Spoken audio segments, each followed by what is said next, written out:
Baik, assalamualaikum warahmatullahi wabarakatuh. Perkenalkan, nama saya Almar Ananda. Saya merupakan mahasiswa Ilmu Administrasi Negara Universitas Maritim Raja Ali Haji. Pada video kali ini kita akan membahas mengenai kepemimpinan. Oke, langsung saja simak video ini. Tentu berbicara terkait kepemimpinan ini merupakan hal yang memang harus kita ketahui bersama ya, di lingkup organisasi, baik itu organisasi publik maupun organisasi swasta, atau enggak di lingkup seperti kecil seperti keluarga juga harus ada yang namanya pemimpin. Nah tentu mulanya kita definisikan terlebih dahulu. Kepemimpinan itu merupakan upaya untuk mencapai tujuan dengan melalui orang-orang secara bersama-sama. Nah, oleh karena itu seorang pemimpin itu harus memperhatikan hubungan antara tugas satu dengan yang lain sehingga tujuan yang udah dibuat itu tercapai. Nah, selain itu di dalam proses organisasi juga itu ada yang namanya pemimpin.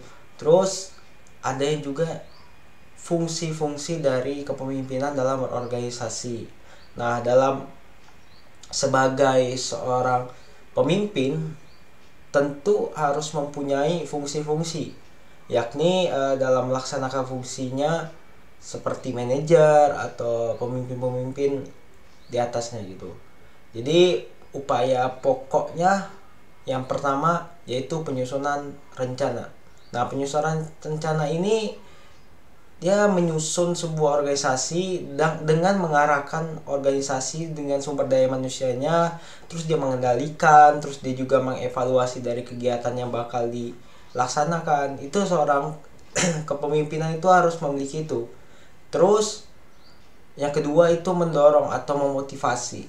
Nah, dimana di lingkup organisasi ini tentu tidak jauh lepas dari yang namanya motivasi. Karena apa? Tujuannya motivasi untuk membangkitkan kembali giat ketekunan dari anggota-anggota di lingkup organisasi itu. Terus tidak hanya itu juga, yang ketiga itu ada membina. Membina seperti memberikan pengarahan kepada bawahannya. Ini loh tanggung jawabnya gitu.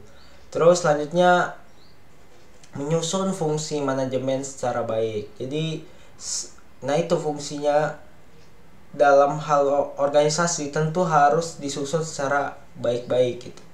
Harus disusun, direncanakan, disusun, nanti tujuannya untuk tujuan bersama begitu. Terus pemimpin juga harus menjadi penggerak yang baik untuk bawahannya. Terus menciptakan iklim-iklim kerja yang baik sehingga semangat-semangat para bawahan, para anggota sumber daya manusianya tidak patah semangat dalam melaksanakan tugas-tugasnya. Maka dari itu bikinlah organisasi itu senyaman mungkin sehingga segala aktivitas itu dapat dijalankan dengan semestinya. Nah, dari fungsi-fungsi kepemimpinan itu tentu seorang pemimpin itu mempunyai gaya kepemimpinannya juga. Dimana gaya kepemimpinan ini merupakan yang sangat berpengaruh lah terhadap efektivitas dari seorang pemimpin itu. Karena apa? Gaya kepemimpinan itu adalah suatu cara pemimpin untuk memimpin bawahannya sehingga dengan cara dia bawahannya ini merasa nyaman, merasa suka untuk melakukan aktivitas-aktivitas gitu. Jadi oleh karena itu pemimpin harus memiliki berbagai macam karakter. Dia harus memahami karakternya pribadi, dia harus memahami karakter bawahannya sehingga iklim atau kondisi organisasi itu berjalan sesuai dengan tujuan yang telah ditetapkan bersama-sama. Nah, dari kepemimpinan, fungsi-fungsi kepemimpinan dalam organisasi dan gaya pemimpinan itu dapat disimpulkan bahwasanya kepemimpinan itu mempunyai efektivitas harus memberikan pengarahan terhadap usaha-usaha semua pekerja dalam mencapai tujuan-tujuannya. Tanpa ada kepemimpinan, tanpa ada jiwa kepemimpinan, jadi sulit untuk memimpin suatu organisasi itu.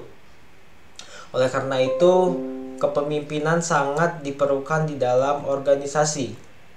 Jadi, tidak hanya itu juga, penting sekali bahwasanya pemimpin itu harus mampu mengarahkan, mampu memberikan motivasi, mampu merangkul organisasinya. Tujuannya apa? Untuk merawat iklim atau kondisi dari